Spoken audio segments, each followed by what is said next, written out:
In today's video, I'm going to teach you how to log into your Zoho Books account. First, let's start by opening your preferred web browser and heading over to the Zoho Books homepage or the general Zoho login page.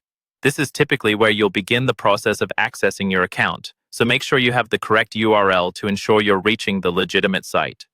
Once you've arrived, direct your attention to the top right corner of the page. There you should find the Sign In button.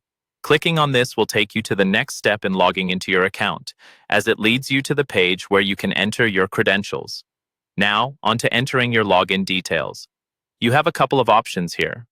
Firstly, if you usually log in with your email or mobile number, you'll need to enter it in the provided space and click Next. Once you've done that, you'll be prompted to enter your password. Make sure it's the same password you set up when you created your account. There's also an option to log in using a third-party service, like Google.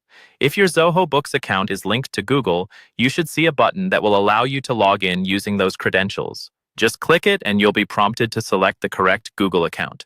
This can be especially convenient if you prefer to manage fewer passwords or if you're always logged into your Google account.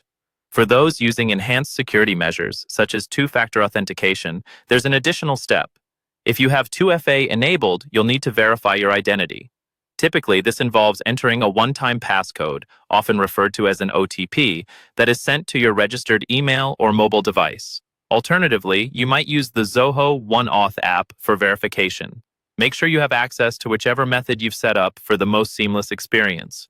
Once you've entered all the necessary information and verified your identity, you're ready to click the Sign In button. This will grant you access to your Zoho Books account, allowing you to start managing your finances and using all the features Zoho Books offers. Now, if you happen to run into any issues logging in, there's no need to worry. On the Sign In page, look for a link that says Forgot Password.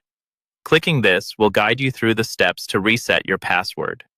Whether you've misplaced your password or simply forgotten it, following these steps can quickly resolve the issue and get you back into your account. And that wraps up our guide on how to log into your Zoho Books account. I hope you found this walkthrough helpful. Thank you for watching and happy bookkeeping.